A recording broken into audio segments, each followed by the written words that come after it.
국방부가 추진 중인 대구 통합공항의 규모가 김해 신공항보다 큰 것으로 알려져 파문이 일고 있습니다.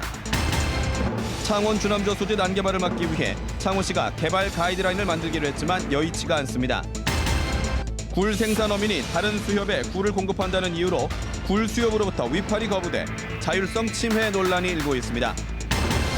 4대강 사업으로 강모래가 쌓여 있지만 정부는 남해안 바닷물의 채취를 고집하고 있어 어민들의 반발을 사고 있습니다.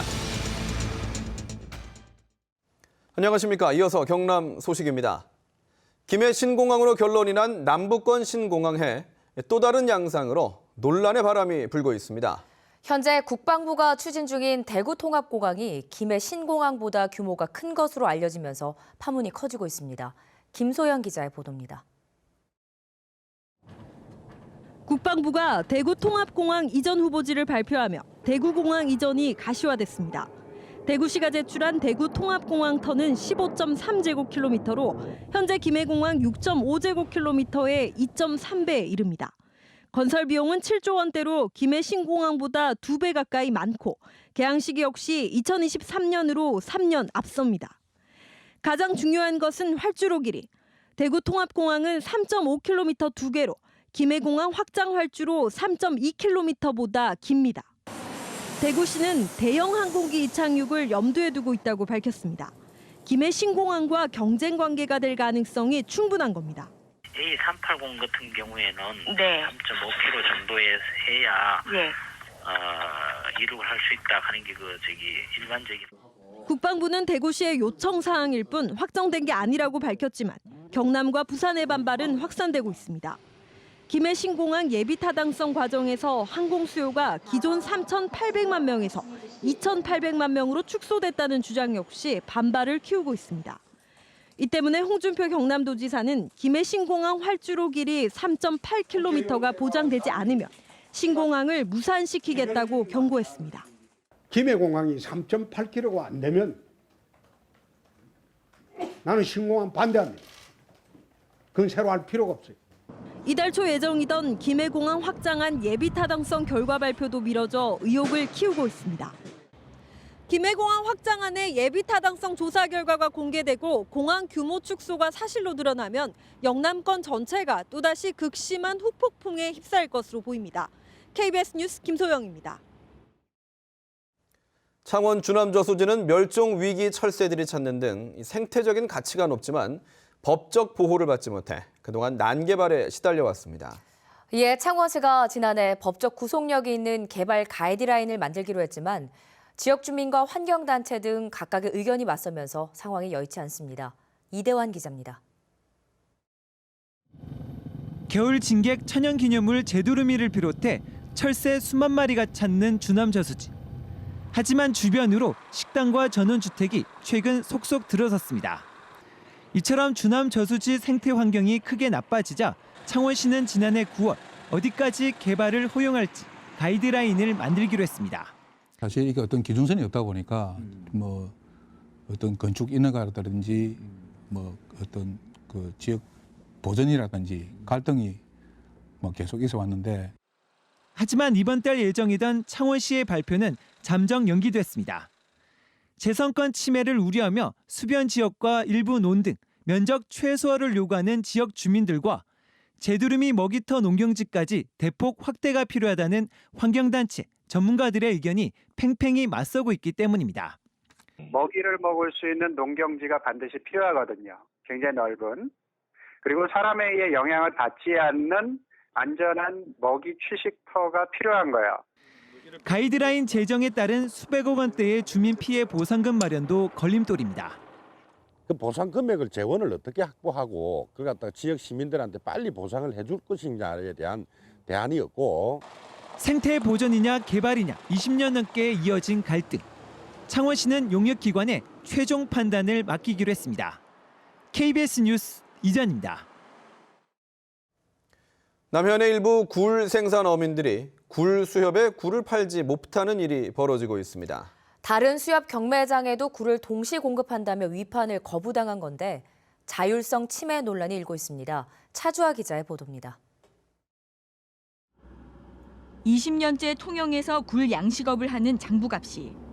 생굴 20여 상자를 굴수협 경매에 내놓으려고 준비합니다. 하지만 경매장에 들어가자마자 소란이 벌어집니다.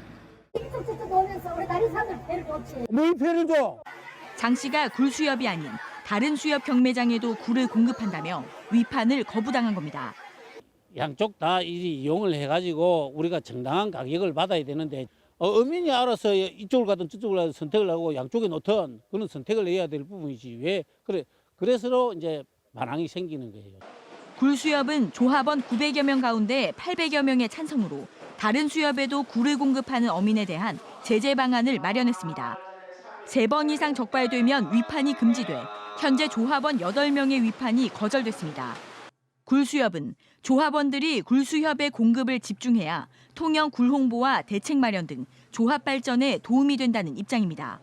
양쪽에 그렇게 왔다 갔다 이렇게 하면서 어떤 개인적으로 이득을 취하기 때문에 어떤 단일 품종의 그 발전을 위해 가지고 그걸 목적으로 조합원들이 결성된 단체이기 때문에 당연히 굴 하시는 분들은 저희 굴조합을 이용해 가지고. 하지만 위판 거절이 조합 규정은 아닌데다 수협 중복 가입이 금지된 것도 아니어서 논란이 커지고 있습니다. 경상남도와 수협중앙회는 굴수협에 이 같은 위판 금지가 가능한지 실태 파악과 검토에 나섰습니다. KBS 뉴스 차주합니다. 4대강 사업으로 인해 바닷모래보다 훨씬 품질이 좋은 강모래가 곳곳에 쌓여 있는데요. 정부는 남해안 바닷모래 채취만을 고집하고 있습니다. 비싼 운송료 때문인데요. 공웅조 기자가 취재했습니다. 이명박 정부의 4대강 사업 때 남한강에서 파낸 모래 적치장. 곳곳이 거대한 모래산입니다. 적치장 19곳에 쌓아둔 모래는 트럭 238만 대분에 이릅니다. 낙동강, 금강, 영산강까지 포함해 4대강 사업으로 파냈다가 아직 처리 못한 모래는 모두 7,793만 세제곱미터. 남해안에서 지난 9년 동안 파낸 모래 6,200만 세제곱미터보다 오히려 많습니다. 염분이 없어 바닷모래보다 건설 현장에 더 적합한 강모래를 왜 이렇게 내버려 두고 있을까? 정부와 골재업계는 비싼 운반비 때문이라고 주장합니다. 골재는 50kg를 넘어가면 경제성이 없어지기 때문에 수송비가 골재값을 초과합니다. 그래서 50kg 범위 내에서만 움직이기 때문에 다른 대안이 없습니다. 이에 대해 어민들은 바닷모래 채취로 인한 어장 파괴 역시 국가적으로는 엄연한 비용이다. 따라서 정부가 운반비를 지원해서라도 남아도는 강모래부터 써야 한다고 주장합니다. 어민들은 특히 4대강 사업을 이유로 강모래 채취를 금지시키고 대신 바닷모래 채취를 허가해준 정부가 결자 해지해야 한다고 목소리를 높입니다. 여러 가지 모래 대란을 해결하기 위해서는 경제적인 논리를 정부가 책임을 지고 그리고 업자들 간에 두 산업 간에 마찰이 안 빚어질 수 있도록 이렇게 정부의 역할이 돼야 된다고 봅니다. 뒤늦게 국토교통부는 부산 경남에서 바닷모래 대신 쓸 수 있는 강모래가 얼마나 되는지 조사하기로 했습니다. KBS 뉴스 공조입니다. 1억 1천만 년 전 캥거루처럼 두 개의 뒷발로만 뛰어다니는 작은 포유류가 한반도에 서식했던 것으로 확인됐습니다. 중생대 백악기 시대 뜀걸음을 하는 포유류 화석이 세계 최초로 진주에서 발견됐습니다. 조미령 기자입니다. 1억 1천만 년 전 지층인 진주층에서 떨어진 암석입니다. 몸집이 작은 동물이 두 개의 뒷발로 9걸음을 뛴 흔적이 남았습니다. 걸음폭이 4cm, 몸무게는 300g 정도로 추정되는데 발 길이와 보폭 등이 캥거루쥐와 비슷합니다. 중생대 백악기 시대에 뜀걸음을 하는 포유류 발자국 화석이 발견된 것은 세계에서 처음입니다. 중생대 백악기에도 뜀걸음형 포유류가 살았다는 세계 최초의 화석으로서 증거가 되겠고요. 우리나라 종 다양성도 중생대 백악기에는 매우 다양한 척추동물들이 서식했다는 증거가 되겠습니다. 이 화석은 지난해 1월 진주교대 연구팀이 발견해 한국과 미국, 중국 연구팀이 공동으로 분석했습니다. 이 화석은 제 뒤로 보이시는 천연기념물 제534호 진주 호탄동 익리용새 공룡 발자국 화석 산지에서 직선거리로 200m 정도 떨어진 이곳에서 발견됐습니다. 이곳이 과거에 1억 1천만 년 전에 호수의 가장자리였기 때문에 많은 생물들이 물가에서 생활을 하던 흔적들이 그대로 발자국으로 남겨질 수 있었던 곳입니다. 이 화석은 지역 이름을 따 코리아 살티페스 진주 엔시스로 이름 붙여졌고 내년 하반기 대전 천연기념물센터 전시관에서 공개될 예정입니다. KBS 뉴스 조미령입니다.